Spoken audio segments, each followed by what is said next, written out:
વિસાવદર હમણાંથી ખૂબ જ લાઇમલાઇટમાં આવ્યું છે. વિસાવદરની પ્રજાએ શાસક પક્ષને જાકારો આપીને આમ આદમી પાર્ટીના ગોપાલ ઇટાલિયાને ચૂંટીને સતત સત્તા વિરોધી વલણ દર્શાવવાનું જારી રાખ્યું છે. તેના કારણે આખા રાજ્યનું ફોકસ વિસાવદર પર કેન્દ્રિત થયું છે. આ સંજોગોમાં હવે વિસાવદરના વિંછાવડ ગામમાં અમૃત સરોવરના કામકાજમાં ભ્રષ્ટાચાર થયાનો આક્ષેપ ગામના જ ભૂતપૂર્વ સરપંચ ધીરુ ભાલિયાએ કર્યો છે. તેમણે જણાવ્યું હતું કે જો આ કિસ્સામાં સરખી તપાસ નહીં કરવામાં આવે તો તેઓ આત્મવિલોપન કરશે. તેમની આ ચીમકી વિસાવદરના ગ્રામ પંચાયતના રાજકારણમાં ગરમાવો આણી દીધો છે. અત્યાર સુધી ભ્રષ્ટાચારના આક્ષેપો તો થાય છે, પરંતુ ન્યાયિક તપાસ ન થાય તો આત્મવિલોપનની કોઈ ભૂતપૂર્વ સરપંચ ચીમકી આપે તેવું પહેલી વખત જોવા મળ્યું છે. માજી સરપંચ ધીરુ ભાલિયાનો દાવો છે કે વિંછાવડ ગામમાં અમૃત સરોવર અને મનરેગાના કામમાં ભ્રષ્ટાચાર થયો છે. અમૃત સરોવરના કામ અંગે મેં મારા ગામના મંત્રી ડોંગા પાસે બધી વિગતો માંગી, પણ ડોંગાએ વિગત આપવામાં ડોંગાઈ કરી એટલે મેં મારા સ્વખર્ચે આરટીઆઈ કરી. હવે આરટીઆઈ કરવા છતાં પણ મને અમૃત સરોવરના કામ અંગે માહિતી આપવામાં નથી આવી. અહીં મારો સવાલ એ છે કે જો તેઓએ બધું કાયદેસર કર્યું છે તો પછી તેમને માહિતી આપવામાં વાંધો શું છે? વાત ત્યાં જ પૂરી થઈ જાય છે. હવે વિચારો, મંત્રી તો માહિતી આપતો નથી, પરંતુ આરટીઆઈ કરવા છતાં પણ માહિતી મળતી નથી, તો ભ્રષ્ટાચાર કેવો જડબેસલાક હશે? છેક ઉપર સુધી કેવી ગોઠવણ કરી હશે કે કોઈ આ બાબત અંગે જાણકારી મેળવવા તૂટીને મરી જાય પણ જાણકારી ન જ મળે.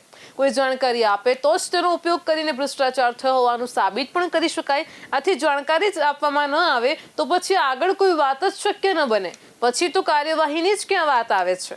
આજે ભ્રષ્ટાચાર સાબિત થાય તો કાર્યવાહી કરવાની આવે ને, અને તેથી જાણકારી જ નહીં આપવાની. તેમણે જણાવ્યું હતું કે વિંછાવડ ગામમાં અમૃત સરોવર બનાવવામાં આવ્યું ત્યારે તાલુકા વિકાસ અધિકારી તરીકે નંદાણીયા ફરજ બજાવતા હતા. તેમણે કામ તો મજબૂત નથી કર્યું, પરંતુ ભ્રષ્ટાચાર જડબેસલાક કર્યો છે. બધું જ કામકાજ તેમની જ દેખરેખ હેઠળ થયું છે. તેમના ભ્રષ્ટાચારની સામે તાલુકા અને જિલ્લા કક્ષાએ લેખિતમાં ફરિયાદ પણ કરી છે, પણ આ ભ્રષ્ટાચારની તપાસ માટે બનાવેલી સમિતિમાં તેવા લોકોને જ રાખવામાં આવ્યા હતા કે જેમણે પોતે જ આ કામમાં ભ્રષ્ટાચાર કર્યો હતો.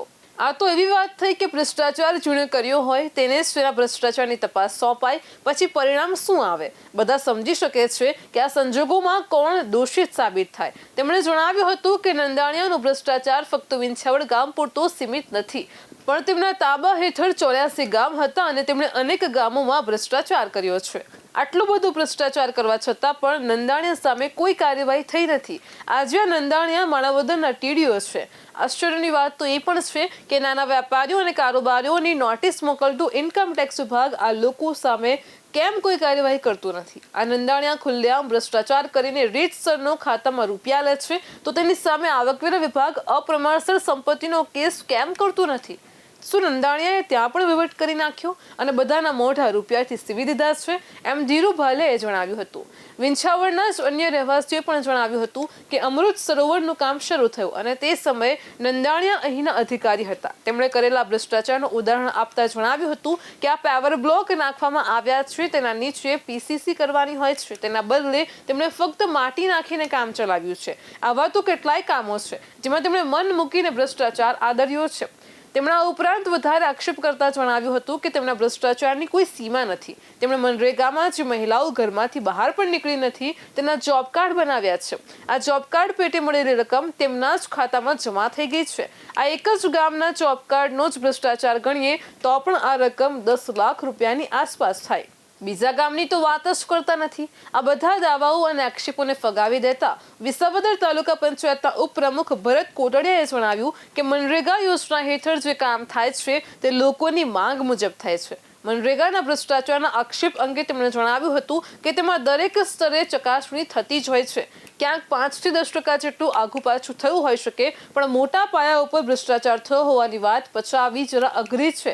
આ એક જ કામમાં એટલી બધી એજન્સીઓ સંકળાયેલી છે કે કોઈ એક વ્યક્તિ આ રીતે ખુલ્લેઆમ ભ્રષ્ટાચાર કરી ન શકે. આ અંગેની વહીવટી તપાસમાં જૂનાગઢના નાયબ જિલ્લા વિકાસ અધિકારીએ પણ ગ્રામ વિકાસ એજન્સીને મોકલેલા અહેવાલમાં નાંદણીયાનો ઉલ્લેખ કરવાનું ટાળ્યું હતું. આ અહેવાલમાં સ્પષ્ટ જણાવ્યું હતું કે અમૃત સરોવરના કામમાં ખોટા જોબ કાર્ડ બનાવવામાં આવ્યા છે.